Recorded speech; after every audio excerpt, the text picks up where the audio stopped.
7:56 de la mañana, continuamos con más acá en Apertura Informativa. El programa de hoy va a ser un poco más largo porque tengo dos invitados. Como pudieron observar en el bloque anterior, me acompañó el diputado Sandro Santoro Garro y en esta oportunidad me acompaña el diputado Luis Eduardo Martínez. Nuevamente es un placer tenerlo acá en el programa. Bueno, bien contento de estar con ustedes. Muchísimas gracias por la invitación. Además, doblemente contento porque me precedió Sandro Santoro, diputado principal del Parlamento Latinoamericano y de la Asamblea Nacional, que es de esas jóvenes promesas de la política venezolana que tenemos que seguir de cerca.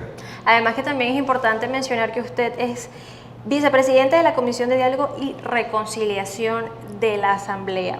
Vamos a hablar sobre esto más adelante, pero me gustaría iniciar, diputado, sobre este tema con el que también conversé con el diputado Sandro con respecto a las afirmaciones y a este comunicado de la alta comisionada Michelle Bachelet, quien afirma en esta oportunidad que los venezolanos están vulnerables en torno a todos los problemas que los aquejan: servicio médico, gas, salario mínimo, entre otros.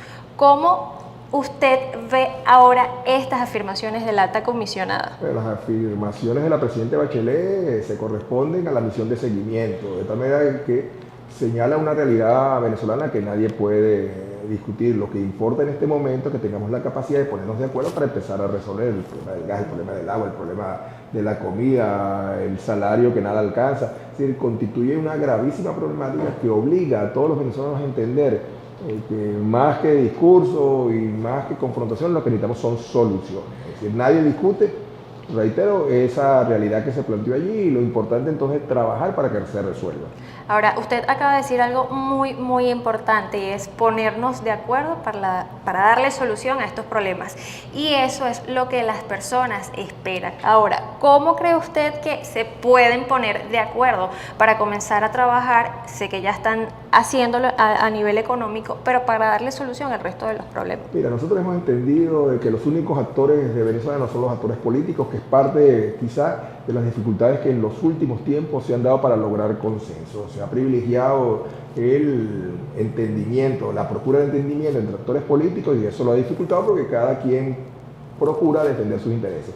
Hemos virado las cartas y decidido adelantar todo un proceso de diálogo y de entendimiento con los sectores productivos y del trabajo de Venezuela. Yo ayer salí de la Asamblea Nacional directo a reunirme con el presidente de Fedecámaras y el vicepresidente, y lo hacemos casi a diario, pero también lo hacemos con Consecomercio, se está haciendo con todos los sectores productivos, porque entendemos que la solución de la crisis económica de Venezuela va más allá del quehacer político. De tal manera que más temprano que tarde los políticos que hoy mantienen una posición extrema tendrán que incorporarse, pero lo que sí te puedo decir con orgullo, que no hay un sector al cual le toquemos la puerta que no responda con interés para solventar esta dramática crisis que padecemos ya recurrentemente.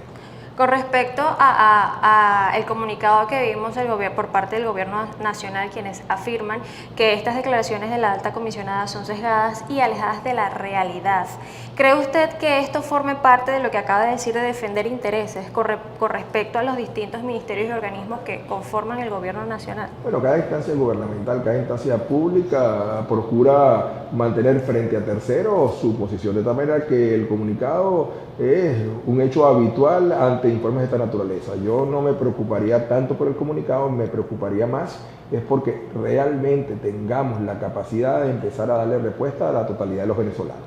Esta pregunta se la hice al diputado Sandro, es que es muy interesante porque en tiempos anteriores la alta comisionada tal vez daba un voto de confianza para el gobierno nacional, y hay emociones encontradas, y así lo afirmaban distintos medios de nuestro país con respecto a estas afirmaciones que pudimos observar el día de hoy y la noche de ayer. ¿Cree usted que esto sea un valor agregado para que la oposición venezolana pueda darle respuesta aún más inmediata a estos problemas que aquejan a los venezolanos? Yo creo que todo ayuda al informe de la presidenta Bachelet, ayuda también el reporte que hace poco hizo público la relatora especial para las sanciones, Alena Luján, ayuda también el informe que preparó la Oficina de Seguimiento del Gobierno americano al Congreso de los Estados Unidos. Todo ayuda para que se configure una opinión de que es tan dramática nuestra crisis que ya no podemos seguir esperando, por los tiempos del liderazgo político, y hay que apresurar las soluciones. Yo el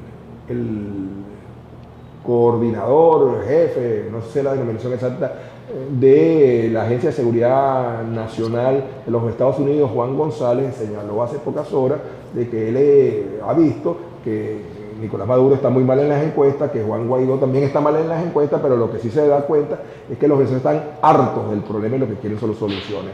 Si tú revistas la última ómnibus de Data Analysis, te encuentras que la gran mayoría de los venezolanos quiere, por la vía pacífica, del diálogo, de la reconciliación, solución a los problemas económicos y sociales. Y cuando tú ves cuál es el principal problema del país, la barra es enorme para señalar que son los problemas económicos y sociales. Con respecto a las posiciones encontradas, diputado, muchas personas piensan que los obstáculos siempre o en su mayoría van por parte del gobierno nacional. Sin embargo, hay un sector de la oposición que todavía quizás está en contra de lo que están haciendo hasta el momento los representantes de la oposición desde el Parlamento. ¿Cómo han manejado esta situación y cómo ha sido ese encuentro entre oposición que en las pasadas elecciones no quisieron participar y para estas mega elecciones que aún no tienen fecha, se están animando a participar y a unirse a este proceso de cambio? Nos hemos venido insistiendo, pero hasta el cansancio, hablamos todos los días, nos reunimos todos los días con sectores de la oposición que no concurrieron a las elecciones del 6 de diciembre. Yo debo decir con verdadera satisfacción que me encuentro cada día con mayor frecuencia el que entienda que se cometió un gravísimo error cuando se decidió no participar. Ayer me correspondía reunirme con los alcaldes de Caracas, no pude hacerlo por la reunión con Fedecámara. Le acabo de dejar en su teléfono un mensaje al alcalde de Chacao reconociendo lo que están haciendo, es decir, que plantean ellos que en diciembre señalaron que no debía concurrirse al proceso electoral, ahora plantean que sí, que debe hacerse, y esa rectificación es importante.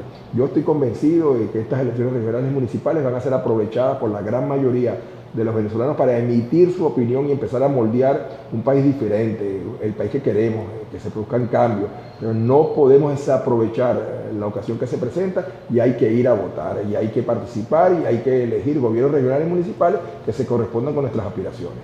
Con respecto a los venezolanos que están en este momento en otro país por distintas razones, hemos visto como la xenofobia ha formado parte del día a día de muchos venezolanos que están en distintos países de Latinoamérica.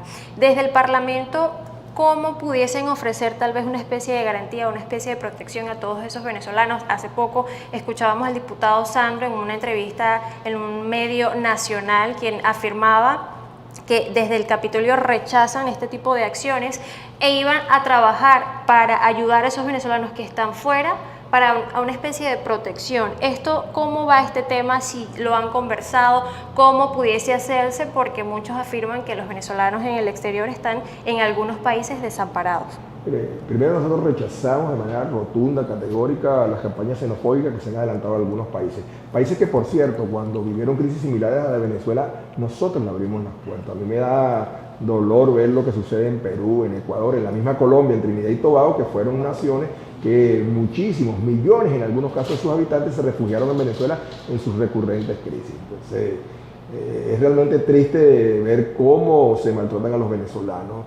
En cuanto a las protecciones temporales que algunas naciones están adelantando, nos parece positivo.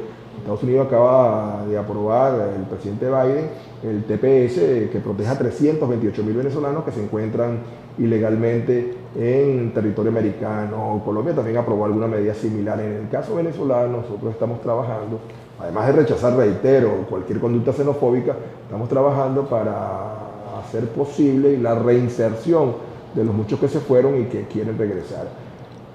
La mayoría de los venezolanos que se marcharon lo hicieron por razones económicas, unos pocos porque se consideran perseguidos políticos, ya eso es otra dimensión, pero los que se fueron por razones económicas tienen que entender que debemos brindarles las capacidades, las posibilidades de que aquí en el país, junto a su familia, se desarrollen, crezcan, tengan las oportunidades que no tienen precisamente en el extranjero. Yo he tenido la oportunidad de compartir con venezolanos en Bogotá, en Lima, en Quito, en Santa Elena de Guairén, frontera con Brasil y en la propia Boavista, y de verdad es triste la situación que viven. De tal manera que este es su país y aquí tienen que regresar y aquí tienen que crecer sus hijos y aquí tienen que disfrutar de la familia y para eso tenemos que sentar las bases.